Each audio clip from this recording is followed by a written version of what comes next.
A warm welcome to Anuradha Vedic Astrology.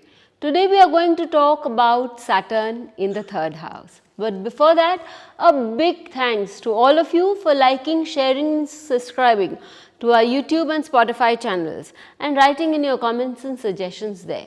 If you haven't subscribed to us, please do, and do remember to press the bell icon so that you can get the updates ASAP.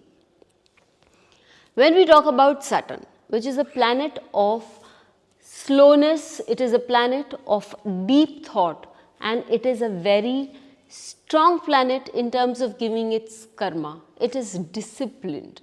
And when we are talking about the third house is a house which is again very courageous. But along with that courage also comes the persistence and the perseverance. It also brings with it a creativity, an oratorship, a subconscious mind which has a thought process.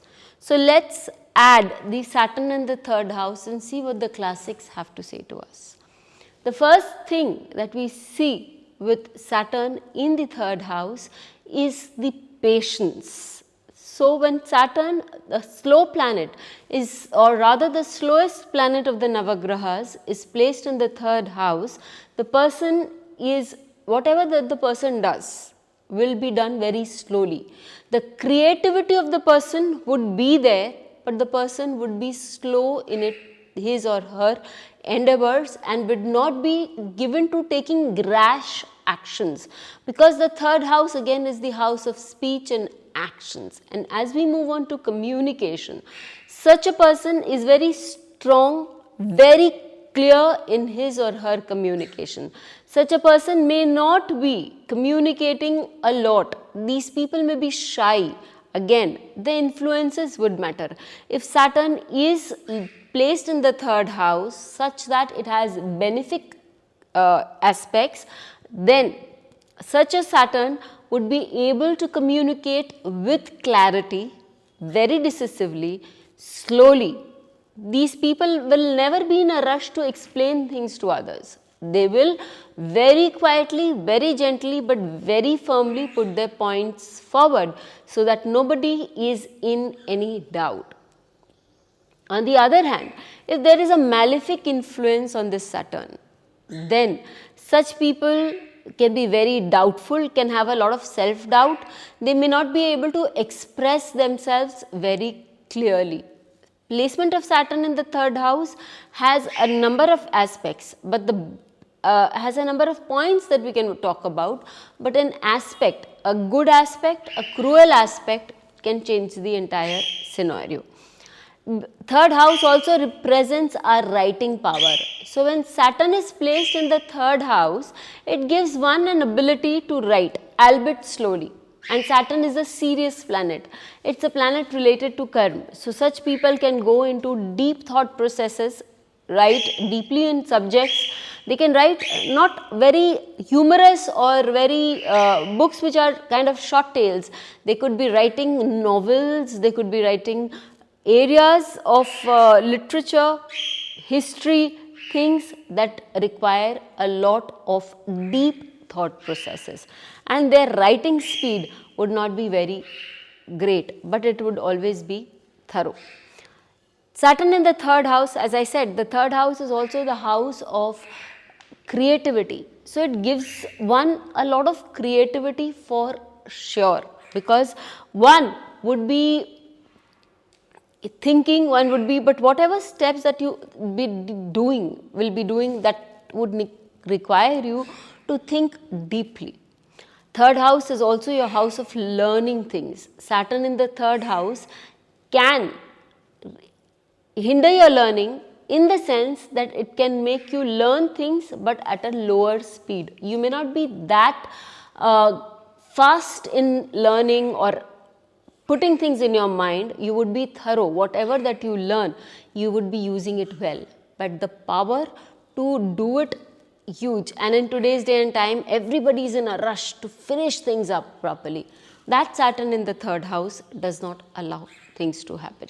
But the staying power is something that we can see very strongly.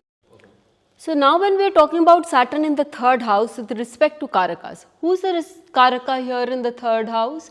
The karaka of Saturn is, the karaka of the third house are the brothers and sisters.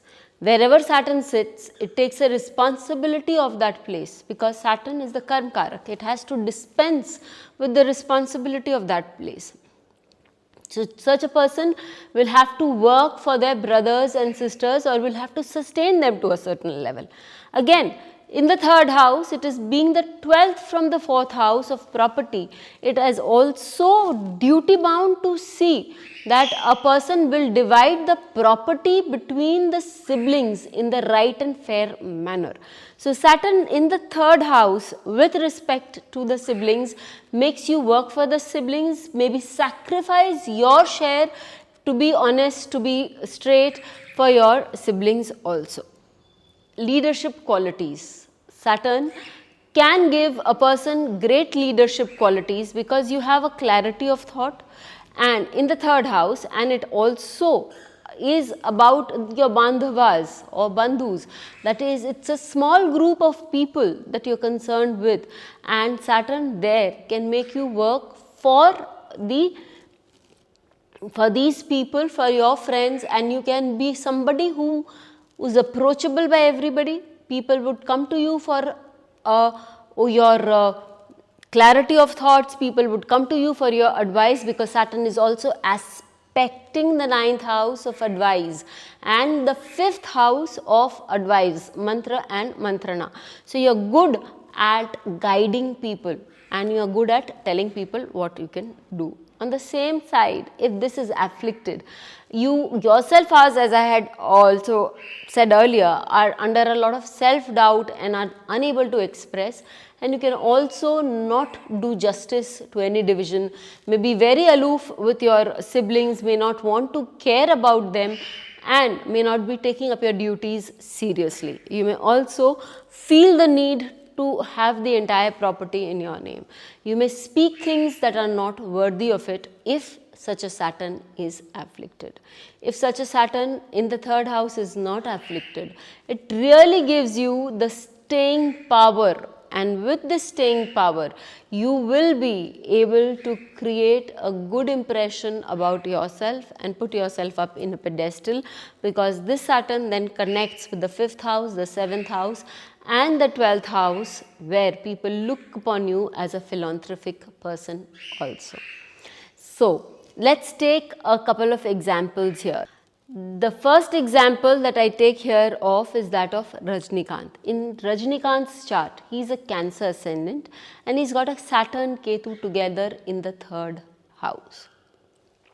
Now, Ketu would give a person a very strong ability. He has very strong communication skills. In fact, Rajnikant is known in his acting career, he is an actor, so the communication skills have to be great, and he is known to have very specific ways of expressing himself in his movies, which make them a feat for a person's eyes.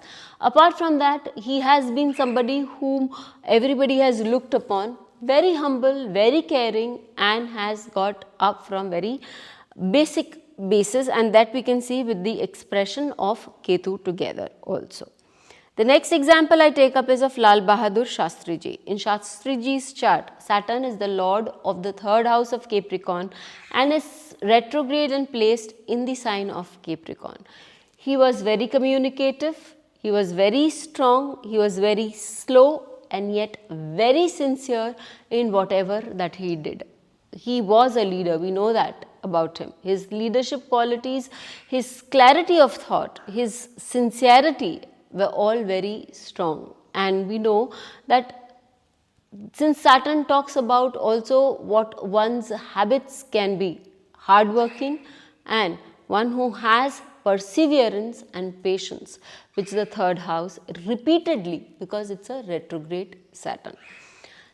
Contrary to what we have been taught or what we may be thinking, this placement of Saturn in the 3rd house is a good one, because it gives you time to think on your actions properly, to be very generous to your younger siblings, and to take actions after thorough analysis that will reap you benefits in future and will put you on a pedestal too.